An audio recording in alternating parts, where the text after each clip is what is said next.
Nagliliwanag si Shen Xiang matapos nitong matagumpay na linangin at mapagsanib ang yin and yang divine veins sa kanya nitong katawan.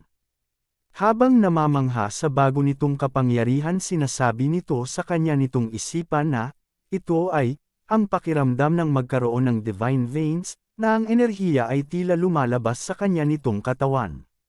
Matapos sa kanya nitong pag-iisip, agad naman nitong binaling ang kanya nitong tingin sa dalawang nagprotekta at nagbigay sa kanya ng spiritual veins.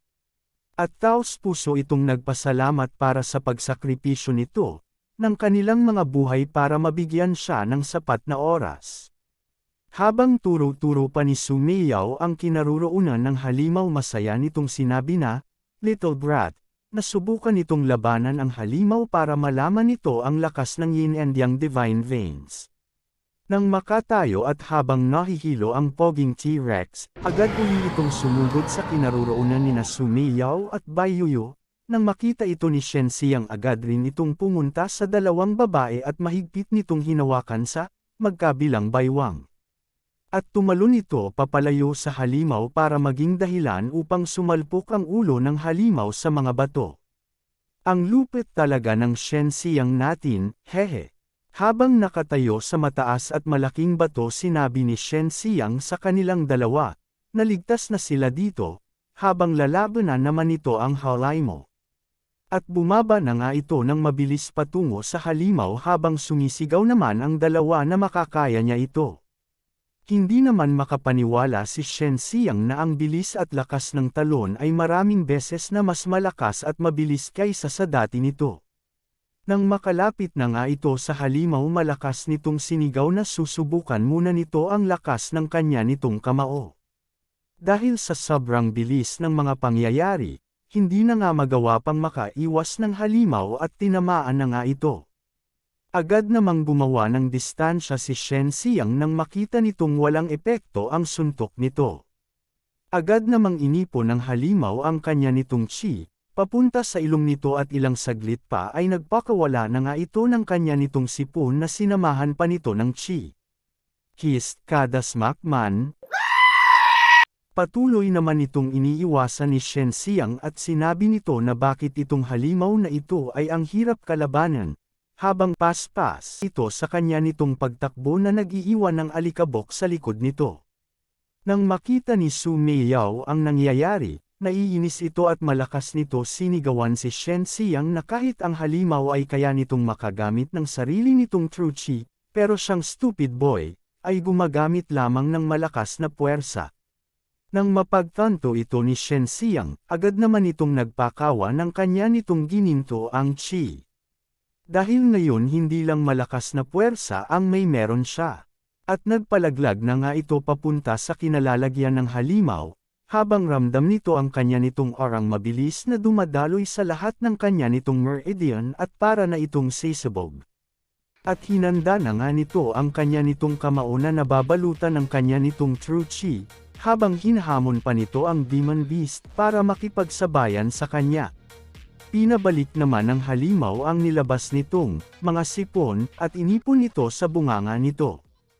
Hist, di pa nakontento, nginuya pa talaga. Pagkatapos inilabas na nga nito ang matinding enerhiya na nanggaling sa bunganga nito, mabilis naman itong iniwasan ni Shen Xiang at pumunta ito sa ilalim ng halimaw, at inipon nito ang lahat ng chi nito, papunta sa kanan nitong kamao, habang humihingi pa ito ng tawad dahil mas mabilis na ito kaysa sa kanya. At sinuntok na nga ni Shen Xiang ito sa bandang tiyan para maging dahilan upang umungol ito sa sobrang sakit, at tumilapon na ito habang binabalutan pa ito ng gintong chi sa buong katawan nito. At sa huling pagkakataon umungol ito ng buo nitong lakas. Nakatayo at hindi makapaniwala si Shen Xiang sa kanya nitong bagong kapangyarihan. Makalipas ang ilang sandali, ay biglang nagbagsakan ang mga bato sa taas nito. Patarante namang sinabi ni Su Meiyaw na ito ay walang ingat, at pumunta na ito sa kanila dahil kailangan na nilang magmadaling makaalis sa lugar na ito. Agad namang tumalon si Shen Xiang sa mga nagbabagsakang mga bato, para makapunta ito sa kinalalagyan ni Su Meiyaw at Baiyuyo.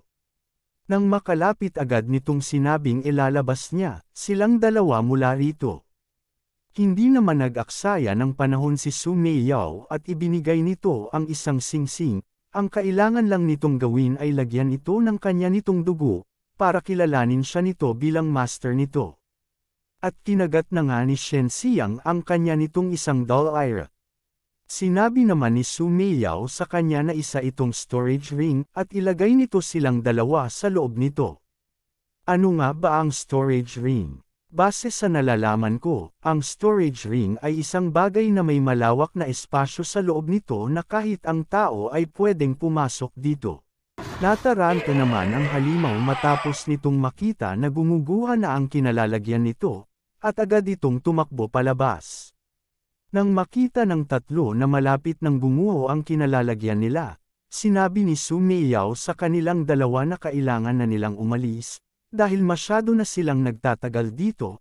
Sumang-ayon naman si Bai Yuyo sa ideyang ito. At agad namang pumasok ang dalawa, sa storage ring na hawak-hawak ni Shen Xiang.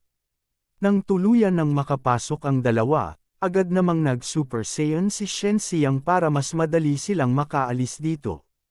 Habang naghahanda, seryoso nitong sinabi sa kanya nitong isipan na, Ama, Sian, hintayin niyo ang pagbabalik ko. Parang superhero lang. Makalipas ang isang buong araw, sa isang silid, abalang pinupuno ni Shen Xiang ang isang lalagyan ng paliguan. Nang matapos, agad naman itong tinawag si Sister Meiyao para sabihin na ang paliguan ay nakahanda na. Dagdag pa nito, kung gusto nitong maligo, ay maaari nilang gamitin ang paliguan ng kanilang Shen family, bakit kailangan pa nilang gawin ito sa silid nito?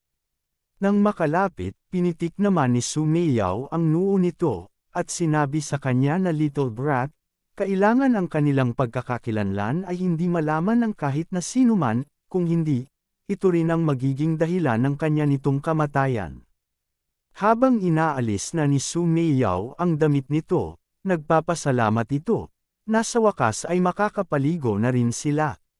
Agad namang pinaikit ni Shen Xiang ang kanya nitong mga mata, habang namumula, tinanong nito, kung dapat ba itong umalis at bantayan ang pinto para sa kanila. Namumula at nahihiya naman itong sinagot ni Su Meiyao na, hindi na, at manatili lang ito dito. Habang turo-turo naman ni Bai Yuyo si Shen Xiang na kailangan itong tumalikod at isara ang mga mata nito. Nang marinig ni Shen Xiang ang kanilang sinabi, agad naman itong tumalikod at pinaikit na lang ang mga mata nito. Pagkatapos, lamusong na rin si Bai Yuyo sa maligamgam na tubig, ang dalawa ay nakaramdam ng relax sa kanilang mga katawan at pati na rin sa kanilang mga pag-iisip. Tinawag naman ni Su Meiyao si Shen Xiang dahil meron itong gustong ibagay sa kanya, tinanong na lang ito ni Shen Xiang kung ano ang gusto nitong ibigay sa kanya, habang, ang mukha nito ay sisabog na, sa labis na pamumula. Gusto naman ni Su Meiyao na lumapit ito sa kanya, at dahan-dahan namang lumapit si Shen Xiang sa kinaroroonan nito, habang nagmumuka na ito na parang isang unggoy. Nang tuluyan nang makalapit, sinabi ni Su Meiyao sa kanya na, ibaba pa nito ang kanya nitong ulo ng kaunti pa, para maabot niya ito. At dahan-dahan ngang nilagay ni Su Meiyao ang isang daliri nito sa kanya nitong noo para mapasabi ito ng, ito ay. Nagulat naman si Shen Xiang sa nakita nito, habang nagliliparan sa kanya nitong harapan ang napakaraming letra. Pinaliwanag naman ni Su Meiyao ang mga nangyayari sa kanya, na ang bawat isang nakasulat sa mga papel na ito ay naglalaman ng kanya nitong sinasanay na mga cultivation method, the four symbols divine art, at pinasa niya ito, gamit ang kanya nitong spiritual consciousness, at ang pangunawa nito sa cultivation method, ay pinapasa niya na rin ito sa kanya, kailangan lamang nitong magsanay, nang naaayon sa mga ito. Ano nga ba ang spiritual consciousnesses at cultivation method? Sa hindi pa nakakaalam, base sa nalalaman ko, ang spiritual consciousness o tinatawag din itong divine sense, gamit ang kamalayan nito nakakalikha ito ng sarili nitong mundo.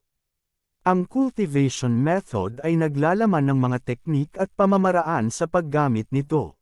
Nang matanggap ito ni Shen Xiang, sabik na itong matuto ng cultivation method na ibinigay sa kanya. Natuwa naman si Su Meiyao nang makita nito si Shen Xiang na labis na ang pinanabik na matuto, at para mas lalong nitong mapadali, binigyan niya ito ng instruction patungkol sa cultivation method na ibinigay nito. Kailangan nitong patakbuhin ang kanya nitong true chi sa buo nitong katawan para maramdaman niya ito. Nang marinig ito ni Shen Xiang, agad naman nitong sinunod ang instruction nito. Nang biglang may nabuong bilog sa katawan nito na binabalutan ng apoy na chi, at masaya nitong pinaalam kay Su Meiyao na meron na itong nararamdaman na mainit na dumadaluyong sa kanya nitong katawan. Masaya namang sinabi sa kanya ni Su Meiyao na ito ay ang true chi ng apoy.